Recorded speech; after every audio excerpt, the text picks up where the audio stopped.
Casi, casi. De acá en más, Con María O'Donnell. un tutorial para tiempos complejos. Bien, conversábamos recién con el colega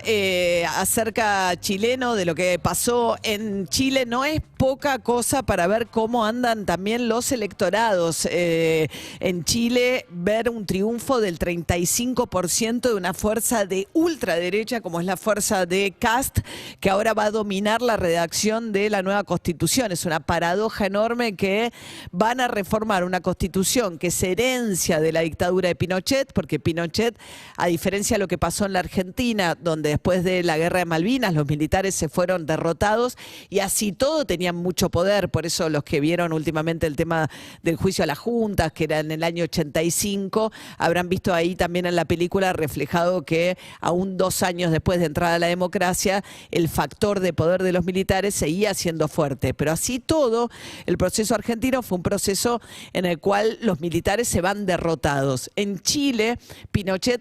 llama un plebiscito y casi, o sea, pierde por muy poquito un plebiscito que le hubiese dado continuidad a la dictadura chilena, y él mismo se postula de alguna manera y se convierte en gran protagonista de la transición a la democracia, e incluso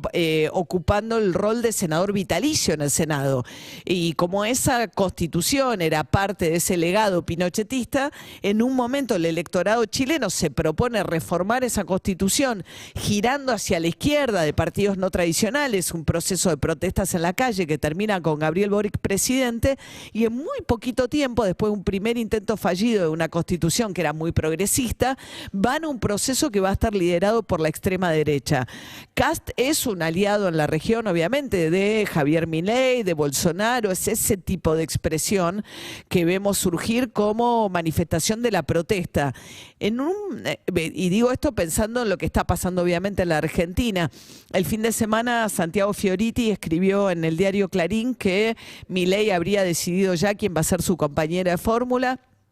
y que su compañera va a ser Victoria Villarruel, que es una diputada que es hija de militares y que hizo toda su actividad pública, digamos, a partir de crear un organismo que habla de las víctimas de las organizaciones guerrilleras durante lo que fue la última dictadura militar, y que ella dice que no es negacionista con relación a lo que fue el terrorismo de Estado, pero, digamos, hay también toda una cuestión que tiene que ver con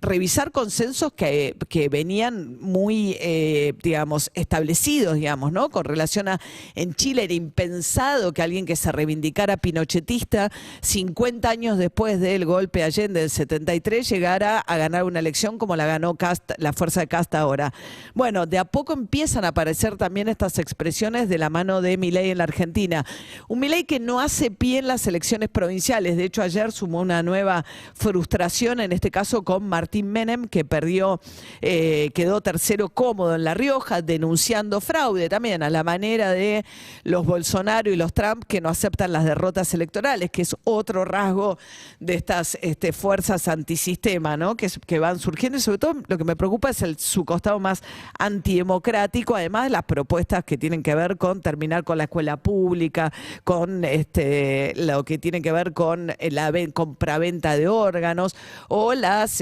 propuestas económicas impracticables, y además que en caso de ser puestas en práctica serían extremadamente dolorosas, como sería una dolarización en la Argentina. Que esto es adicional a lo que pasa en Chile, porque además la cuestión acá económica es tan fuerte que decisiones de esa índole serían realmente muy traumáticas, además en el aspecto económico también. Pero bueno, volviendo a lo que pasó en La Rioja, quedó tercero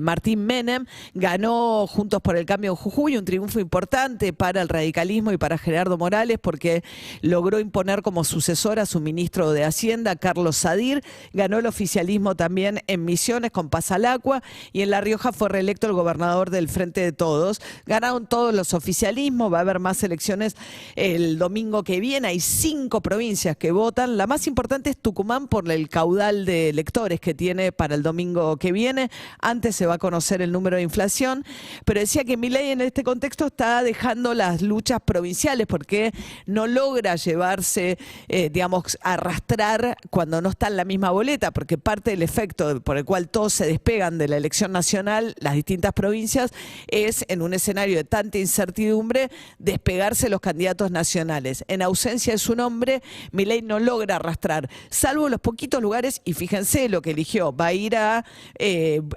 acompañar a Bussi en Tucumán, el hijo del represor Bussi en Tucumán, donde se inició justamente lo que fue la represión ilegal en contra de las guerrillas en el año 75, ¿no? En el operativo Independencia, con Isabel, cuando empieza a meter a las Fuerzas Armadas en la lucha contra las guerrillas, corriendo a la policía y metiendo a las Fuerzas Armadas. De hecho, Victoria Villarruel es la hija de un general que participó del operativo Independencia en el 75 en Tucumán. Así que lo que está pasando en Chile es como para prestar mucha atención también acerca de la volatilidad de los electorados y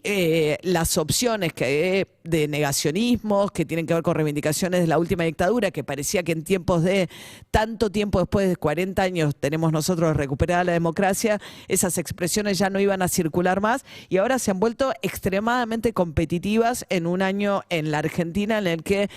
todo escenario electoral es posible. De hecho, hoy se va a reunir Juntos por el Cambio y en los editoriales del fin de semana contaban que Macri decía, ojo que esto puede terminar con Milei presidente, Lustó en la Ciudad de Buenos Aires, porque le preocupa qué va a pasar con la ciudad, dada la cantidad de candidatos que hay del PRO, y Kicillof en la provincia de Buenos Aires. Ojo que no vaya a ser que finalmente no nos quedemos con nada. De todo ese escenario, para mí lo más preocupante sería claramente una opción de Milei presidente.